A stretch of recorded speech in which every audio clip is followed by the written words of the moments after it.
Hey everyone, in this video I'm going to share a step-by-step tutorial on how to download Dashcam. So first we're going to go to our App Store. Then here we're going to search for Dashcam.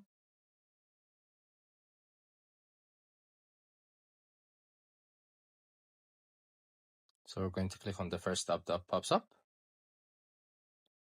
Then as you can see, it has different reviews. This is a camera app with different editing features, with different filters. We'll see its compatibility, its size, if it's compatible with us. So once you're sure of it, you can click on download. So once it finishes downloading, we're going to open it.